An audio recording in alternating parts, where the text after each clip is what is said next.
Regulations or requirements for a hospital or a health facility, and that this is governed by an act of parliament. Today we'll be discussing what a hospital, or what, if you intend to build a hospital or you intend to own a hospital or a health facility, what you are supposed to get, what is the requirements from the health and the HIFRA. We call it the HIFRA, the short form. That's the Health Facility Regulatory Agency. Today they are going to talk about what we need to know about a particular hospital or a health facility. This is what we'll be discussing on Regulators here on Adwa TV. My name is Nafa Lekwaku. Stay with us. We'll be right back.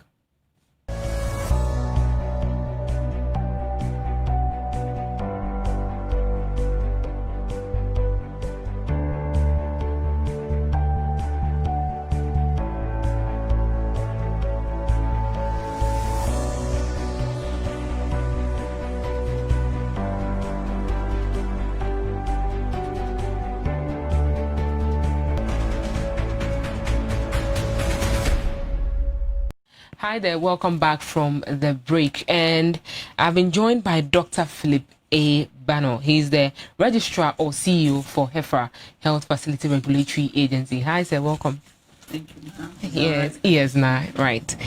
So I've been seeing a lot on your website. I mean, lately, for the past 2 weeks, I've been going onto your site here and there. I realized that you have a couple of publications. One has to do with Korle Bu gaining its license last year. I was wondering, a whole teaching hospital that has been sitting for years, getting its license just a year ago. What's the reason? Well, thank you for the invitation. I'm glad to be on your show. Korle Bu, I believed, was established in 1922. And there have been various governments, various regimes as to how hospitals or health facilities should be regulated. The last review of the Act, which repealed the previous Act, was in 2011. And I believe it was called the Private Hospitals and Maternity Homes Act. That has been in existence, I believe, in 1958 or soon after independence, thereabout. Okay. And believe it or not, that was the governance structure since then. But there's a new one. There is a new one. So Korle Bu, I don't know how they place themselves. So it wasn't licensed. But since the new one came in 2011, it's called the HEFRA, Health Facilities Regulatory Act. Or rather, Health Institutions Act of 2011. Health 829, 829, and it says that HEFRA has the mandate, or is given the mandate, to regulate all healthcare facilities in the nation, whether you are in the public sector or you are in the private sector. Okay. So it kind of cemented the whole thing and brought clarity as to who should regulate what. Before then, it was not sure where government facilities, who regulates them. But now the Act 829 has clarified that it's HEFRA, Health Facilities Regulatory Agency, under Act 829. So that is why Korle Bu had to run and then come under regulation. So what we had to kind of flex our muscles, if you will, to get them to comply. Okay. People don't always do what is in their best interest, but it's in best interest to be regulated so that you are seen as a licensed, legally licensed, and you're operating within the law. What are the benefits that one health or a health institution is going to benefit or is going to gain when the person is licensed by HEFRA? Oh, that's a very good question. First, as I said, you are legally operating. In case there's an illegal issue, you can show your license that you have a regulator who has inspected you and saying that you are doing as per the law. So you are within the law and not outlaw, so to speak. The second benefit is that per the Act of National Health Insurance, you must be in compliance with regulatory bodies. And the one they're referring to is the Health Institutions and Facilities Act, which is the HEFRA Act, Act 829. You must, if a health institution, you must comply with HEFRA's rule. So wherever care is delivered, HEFRA has a business. You have to do business with HEFRA. If we're delivering care to the public, or even privately, you need to do we need to come under regulation. So when you get our license, it's one of the requirements to enroll onto the National Health Insurance scheme. And mind you, the National Health Insurance Authority is also the regulator for the private health insurance scheme. Even though you don't flex muscles too much on the private health insurance scheme, it is the same regulator for them, but they are getting firm on the NHIS, which is the public health insurance scheme. Yes, so that is one clear benefit. And I believe being in compliance and doing things legally it's a better benefit, because you can rest easily.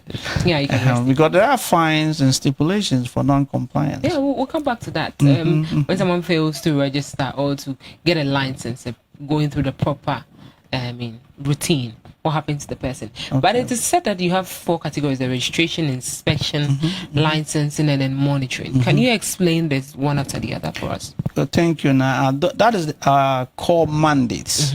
So what do you mean to regulate a facility? And the first thing we do is you have to come and register.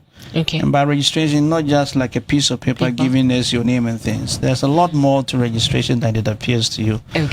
So first you have to be sure that your name is registered with the Registrar General. And it's legally available for you to use. That is the first thing.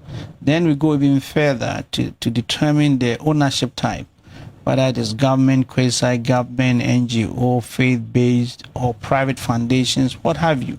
It could be diplomatic mission or whatever. So we subcategorize that, and each one of them has its own further rules. If you like, say, a foreign citizen, there are special rules that apply to foreigners, and so on and so forth. We determine the ownership type. Then we also spend quite a bit of time, depending on the type of facility, what we call categorization. So with the clinics, if it's a clinic, good, excellent. Clinic has its own rules, so we determine who should be in charge of the clinic. And we have this qualification of that person, and we pick the name. This is a clinic, means it's a doctor must be in charge. Therefore, we go to the Medical and Dental Council, what we call the professionals. The professional body or the regulatory body. For doctors, the Medical and Dental Council. For nurses, it's the Nursing and Midwifery Council. And for the allied professionals, Allied Professional Council that also regulate them. So we go to the various health professional bodies to make sure that the person is in good standing there. And that is why. So that is your duty. We check, and we got a database. We have 5 different ways of checking. Even if we're a foreign graduate, we have a way of checking. So, yes. If we're a graduate, doesn't matter where you graduate from school, we have a way of, first we're a graduate and we're in good standing. Yes, and nurses too. We have a way of checking them on their Be it private or government nursing? Yes, there's a government maintains a large database. Government is not as you think it's fluid and doing what you want. There's a database on a lot, and that is what we do, and it's helpful to all of us. So we go ahead and determine that, and the number, and the special kind of human resource that you must have for that facility. So if you're using the clinic, we say at least a doctor, you must have at least 2 nurses, one of which must be a degree nurse. One can be a diploma or what they call enrolled nurse. And we allow that. And then other differentiation or requirements depend on what on your application you tell us you want to do at that clinic. You determine the payment or the salaries of these workers? No, we do not determine salaries of the workers that work there. So that goes into registration. We require a whole lot. I don't know if I need to say all of them, but we even verify your banking relations. And we need your tax ID and all those things. So there's a lot involved in registration. So after we are satisfied with that, then they will move you from registration to inspection. And so we call you that you're okay, you met the human resource requirement, and then we're coming for inspection. And there we come look for location, we are grabbing your digital address, who is in charge, managers, and all those things. Now we are coming to see the actual personnel. And we are coming to see the actual equipment, the very physical space. So if it's a lab, it's the imaging center, it's where the waiting room, We do everything, even during the security of the place, we check. Okay. Yeah, some places will allow you for a fence wall. In some instances, CCTV. In some instances, we say that this place, I think you must have a human security, like a person there within certain time. So we would, but in all of this, we sit down in an entrance interview and also an exit interview. So we tell what we found, we discuss it with you, and how best management can address whatever issues that we encounter during inspection. So after that, then the license will come in? Then we come in and recommend you for a license, which there are two types you can have. Okay. It's a provisional license, which is issued by the registrar, that's myself. And with your signature? Yes, and then after they will make a report to me. Okay. The licensing committee will make a report to me, and then I will either approve or reject. And usually we do that when you have most components present, but not everything. Like you don't have EPA certificate, you don't have a fire certificate. There are a whole lot. You have to also register with the local district assembly. They need to know. There's a whole lot you have to tap in. The district health authority must also know that you are opening. Yeah, they should be aware of your presence in case there's a need to be collaborative in a community, in case there's an emergency or anything they need to know. So it's a lot of things, but if you don't have everything, we say provisional license is given to you. It allows you to operate legally and even to enroll onto NHIA and the private health insurance schemes as well. And then we give you time to address whatever we identified, and then we move you on to the long-term license. Then you come back to monitoring. And then how often do you do that? The law says that it must be annually. So every year we're supposed to visit every health facility in the nation, which is the challenge for us. Why is it a challenge? Well, we are 16 regions now, but we have physical presence. Right. It was 10 and 16. Yeah. Now, so we have physical presence in only 8 of the regions. 8 of the regions. The entire 5 northern regions, if you include the new ones, we are only physical presence in Tamale. Only Tamale. Where our regional office is. So we call it a zonal office because it's more than a region. So it's a 7-5. The 5 regions. It's 75 regions in the north. So that's what the challenge is, making it difficult for us to monitor every facility. So as I speak, there are some waiting for monitoring, and then we have other logistical challenges like vehicles, and there's always other things to get there. But we are doing it. It's much better. There's more clarity. There's more focus. And every day I'm talking to people that will help us meet the logistical challenge. So that we can better address what we need to do as dictates by the Act. But the Ministry of Health also helps you out. Oh yes, we do. We do get the occasional and then support. But then Ghana Health Service also needs their own. So it's being pulled several different ways. But I think there's more attention to what HEFRA does. I don't think 5 years ago, if you ask anybody what HEFRA is, most people would know that. But I think the last 2 or 3 years, I think there's more focus on HEFRA and what it is as a regulatory agency, even within the medical and the healthcare field. Now, before we come back to complaints that patients always come out with in terms of they getting quality healthcare, let's come back to the section 11, 1 and 2 of the Act. What does it state? Section about, about the Act 2011. Okay. In terms of patient complaints, HEFRA, we can only act if we receive a complaint from a patient. So if you go to seek care elsewhere, and you feel that or you believe that you or your loved one has not been properly served, like misdiagnosis or something, any of them, you can lodge a complaint. And if you go how do you do that? On our website, there's a complaint box. Yes, and then it's a form you can fill. And we need some basic information like your name, your phone contact number. You must give us sufficient information about the incident, but not everything. So like the date it happened. The date it happened, where it happened, and what you are alleging, the basis of it. And from there, then we would take it over. Since HEFRA is a facilities regulator, there's a trigger, and we will tell you when we go in. If a complaint appears to be isolated to a professional, then we give it to the appropriate professional to investigate. So if it thinks isolated to a nurse and midwifery, which if it's just to a physician, then medical and dental council. But where we believe there's a systemic failure, for example, a complaint where we received from a hospital where they left gauze material inside That's after surgery. After surgery. That is an incident that we believe that it cannot occur if there were no systemic failure. That is, more than a couple professionals or system failed the patient.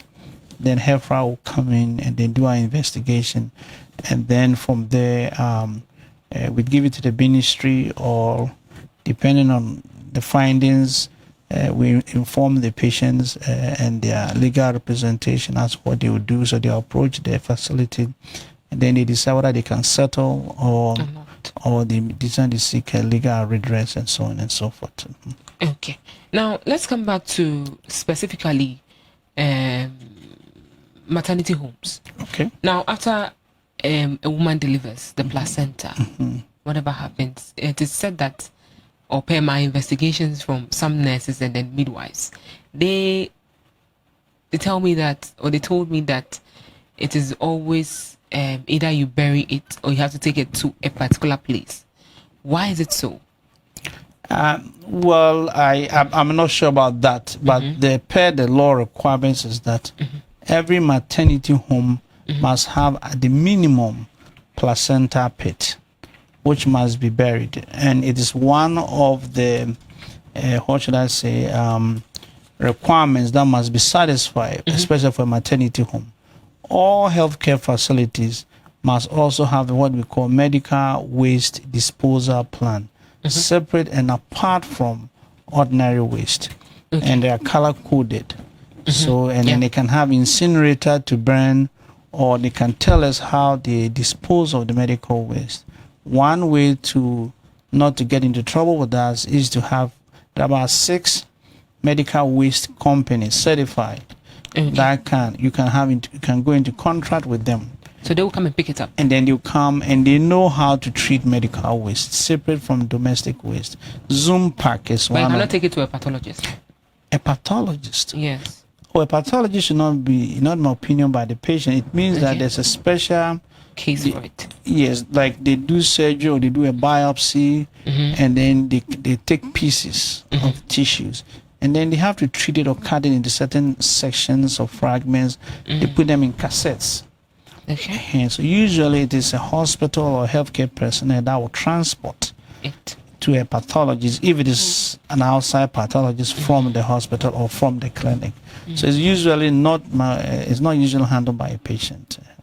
How do you classify the health facilities that you have? Okay, very good question. So we have categorizations. It's the same thing, classify. So there are various types. We can start from the very basic one, being a CHIPS compound, where health planning is mainly occurring in the community. And then from there, we have the infirmary. Infirmary means that it's a healthcare unit. It's delivered within an institution. Okay, like a school? Like a school.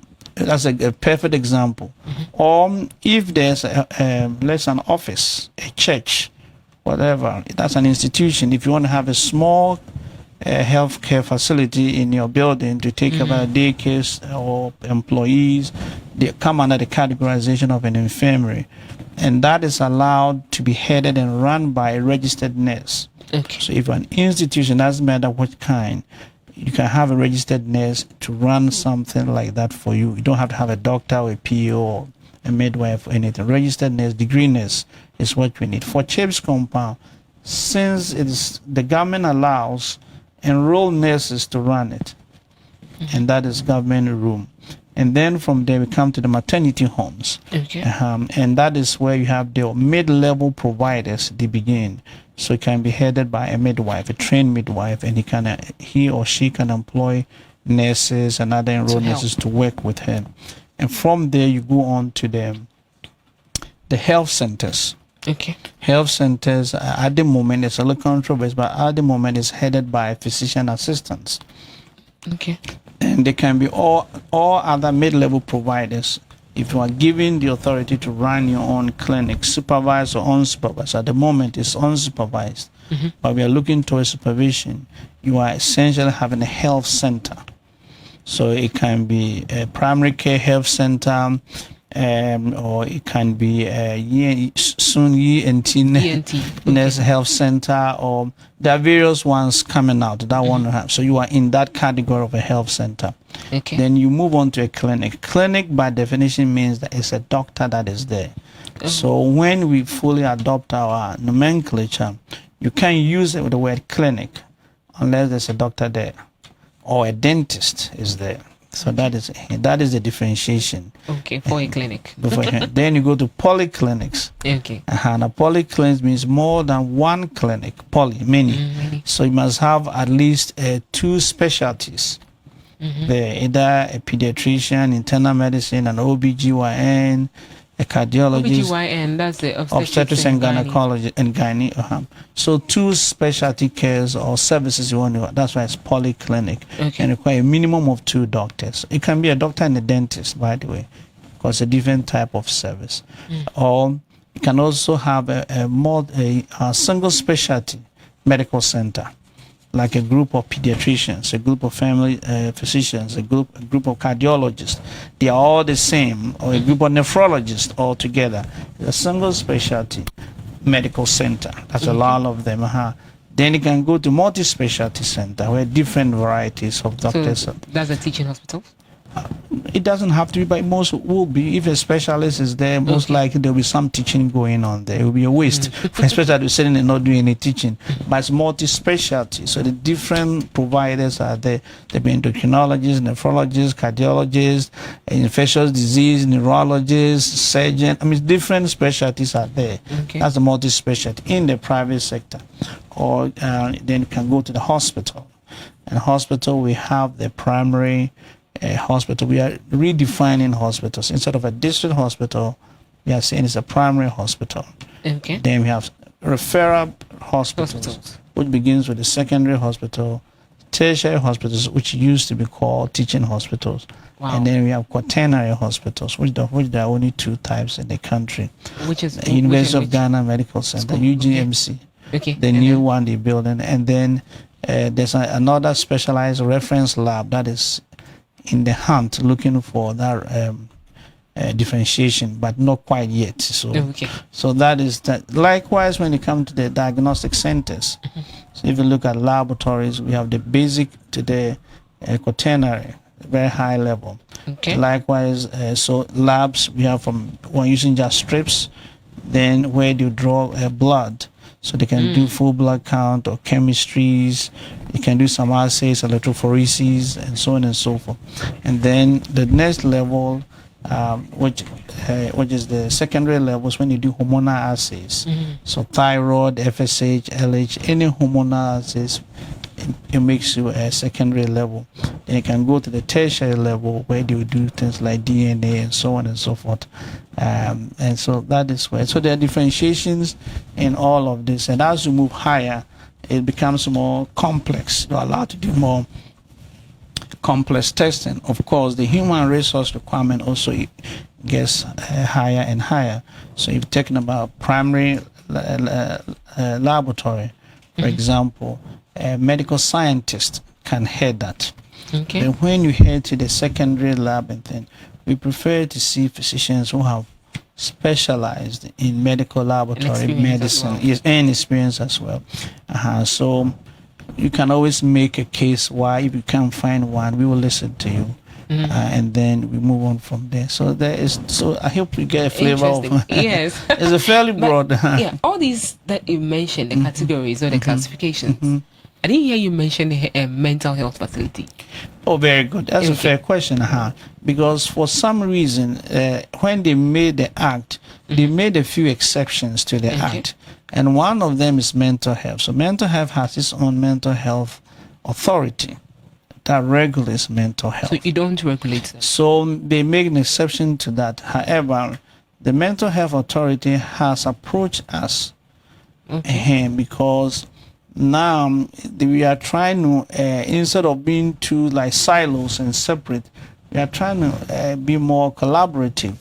So when we begin at the secondary level facilities, we are saying that there must be at least a psych. No, I mean at the primary hospital, but the psych nurse must be employed. At least 2 psych nurse. That's what you want to see. When you go to secondary level, you want to see at least the equivalent of a physician assistant. There's a special name for them. They go to school, train to be like the mid-level providers. They are not doctors, but they are a psychiatrist.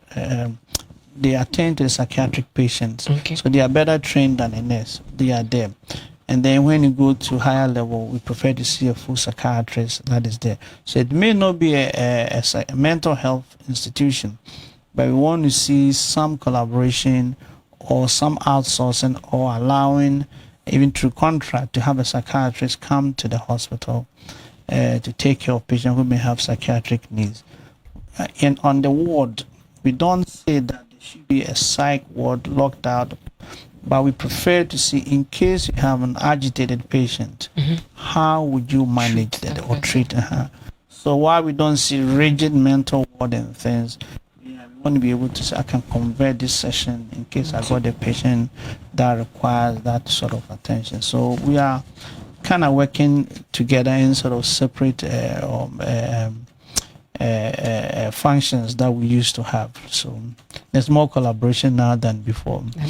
The other exception is the traditional and alternative medicine. Because if you look at the broad definition of HEFRA, wherever healthcare is delivered, HEFRA has a business. So they have to make exceptions. So one is the mental health, the herbal.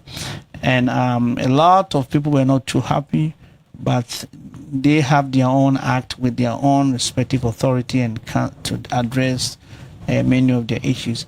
But again, people are recognizing after the fact that there's a need for more collaboration with them. For mental, for herbal. For FDA regulates both orthodox and then the traditional medicine. And the traditional, yes, they have to, because of their. In fact, they need to have approval from the most of, I don't want to say concoctions, but the herbal products they have, because often what you have is a lack of scientific investigation and the proof of the efficacy and safety or even toxicity of some of the products that they put out there. So that is the challenge now.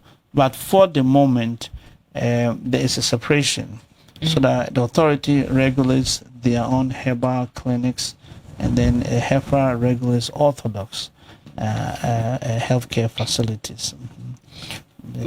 Okay, thank you very much. We've realized that some pharmacies run more or less like small clinics here and there.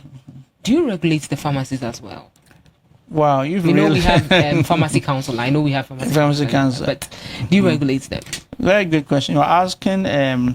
Is one of the controversies that the two acts have generated. When they were writing the HEFRA Act, there's no question on their mind as when they wrote it. They wanted HEFRA to regulate pharmacies based on the very thing you just said. There are no pharmacists giving injections, giving medications. In fact, people and also so clearly, and in fact, it says that Pharmacy Council must transition them, all those pharmacies and over-the-counter chemical sellers to HEFRA to do that.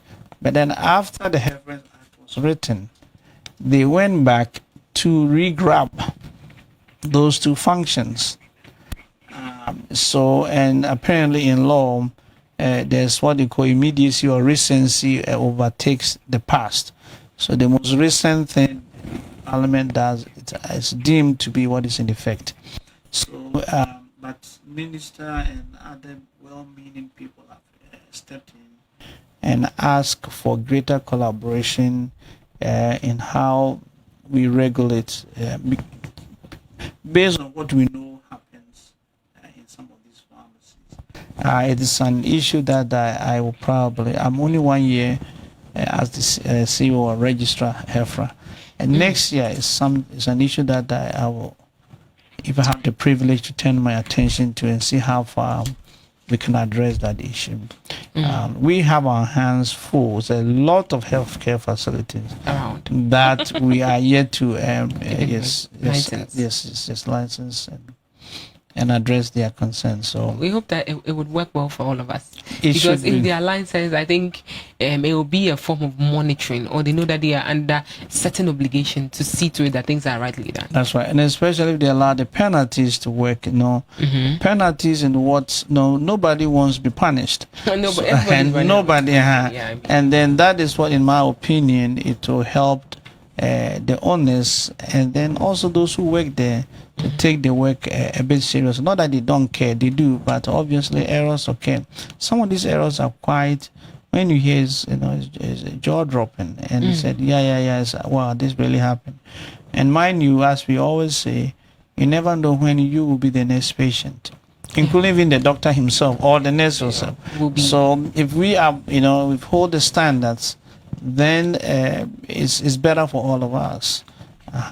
It's not just to also give license. One of the things that I have done since I became registrar is that defining what the standards should be for each of these categorizations. Yes.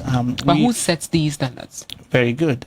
When I came, one of the things I noticed was that we did not have uniformed or agreed standards.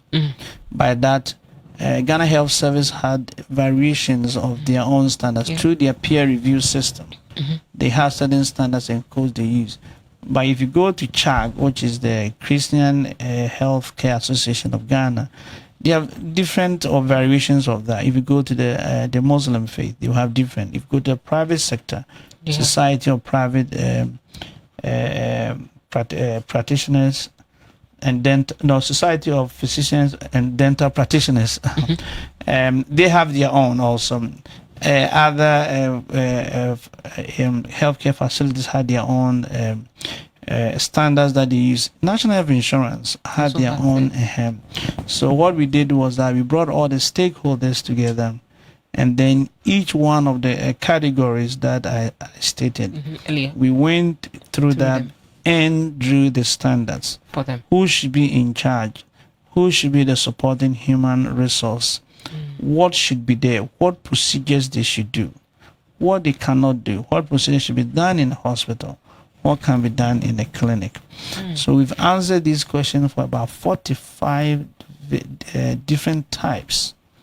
45 different types of healthcare facilities, and there are more healthcare facilities that are coming. As soon as we finished, then there's a lady trained at Korle Bu, and I believed in US also came in and it's an ocularist. Wow. Those who make eye prosthesis for those who, for one reason or the other, have to undergo a nucleation, or it's a car accident, they lose an eye, or then they have to have a prosthesis, an implant. So we are sitting with her and trying to also devise standards for that kind of. So as for the categories, they keep growing, but that is what we've done. And for the first time, we've adopted them. The minister has given his initial approval. That's the Minister for Health. Yes, Minister for Health, and then so that become binding when it's issued, which it should be probably end of this month or early next month. Interesting. Now, working through the ministries before coming to you, and there's a signpost that says mortuary facilities stuff. I don't know if it's under your jurisdiction. No, okay. But it was created by the same act. Okay. That is the thing that there should be a proper way of handling human remains. So that is also an agency that is being formed. I think it's in its infancy, so they are putting resources together. Because in Ghana here, if you know, the concept of funeral homes is new, it's emerging. In Accra here, you see transition. If you go to Kumasi, I think there's one owner services and a few others. So the whole idea of a funeral home or funeral director is an emerging thing. So that is where they're trying to do, and that is what our agency seeks to do, so that, and in HEFRA, it goes a bit together. When we come to hospital, one of the things we look for is, unfortunately, someone passes away, who's is responsible to remove and where they are put. So we look for that, and we provide that data to other sister agencies. So it's not under HEFRA, but we work also with them. Interesting. Over the years, we've had successive governments. We've had the issues of low bed syndrome. We've had issues of this hospital cannot have this particular, or this teaching hospital cannot have this particular scan, this particular x-ray. You need to go to a private firm to get it done. What is HEFRA doing about these things to make sure that even the government sector would have these things, if not in abundance, something that could serve quite a huge number of people before we move to the next stage? Yes. You've put your hand or your finger on a very important issue. And I was quite surprised as a regulator. When I thought no bed syndrome, I thought really there were no beds. I was quite surprised the occupancy rate in the hospitals. Hardly do the hospitals get over 70% occupancy. Most hospitals are at least 30%. On admission. Yeah, it's unoccupied. So there is beds are available. So no bed syndrome does not mean there's no bed. That was quite revealing. So somehow there are bottlenecks in the system, which is working against patient interest. There may be a bed is there, sound about, I don't want to mention the name of the hospital, but one of the hospital I got to know was that even though there are beds there, they are located to certain departments or certain key people who can utilize those beds. So if you can't get hold of them, though the bed is there, but you cannot use it. So a patient is sitting in the emergency room out there, they say there's no bed. So when they tell there's no bed, it does not really mean there is no bed. There may be bed, but it's not available to you. That's something that requires, in my opinion, a bit of cultural change. And then management needs to make a policy that we need to get, away from that. So we're going to be looking for bed management. It's one of the new rules I've put in. Wow. What is bed management? and if you go to outside the country, it's a part of the management system is bed management. So as soon as the patient is discharged, the doctor writes a discharge. There's someone, the nurses enter it in a computer. There's someone that was in administration who knows that that bed is available. It's vacant. It's vacant and it's available and can be used. And therefore, when there's a nurse, and again, most patients are admitted through the emergency room. In Ghana, we have a bit of a cultural attitude or change, education need to occur. So that patient comes through the emergency room, there's a charge nurse there. Doctor there says patient needs an admission. That nurse must make sure that that patient makes only one phone call. It doesn't have to go through all the so it goes to the manager, the patient knows what case it is. If it's a pneumonia, if it's a cardiac case, go to the cardiac ward. If it's patient is a kidney, the patient, it goes, so it's a medical case, it goes to medical ward. If it's a surgical case, if there's, and then you notify the admitting doctor. If it's going to the teaching staff or teaching service, you notify the chief resident, we call them medical officers in charge, that hey, your team is on call. There's admission on medical service or surgical service or obs and gyne or pediatric, or wherever the patient is being admitted to. Then they go and admit the patient. So we're going to be looking at bed management as well as part of management. We are looking at the whole governance structure of a hospital, so that we don't dictate who sits on the board, but we want to see that there is a governance structure, and there are certain components that we look for. Who is in charge? Is there someone from admin, from finance, from medical services, from surgical services? There are even employees working there who are also on it.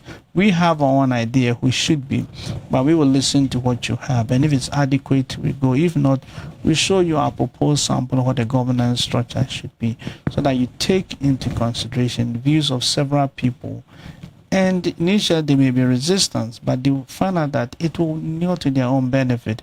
Because if you are hearing from employees, from nursing staff, nurses know a lot about what's going on. And that they can relate to the doctors that, hey, this is what happened while you were gone or in your absence. They can relate to management as what is going on that you may not be privileged to know, but they will know by virtue of being there. Likewise, other allied professions, they can be your eyes and ears. So why don't you utilize them.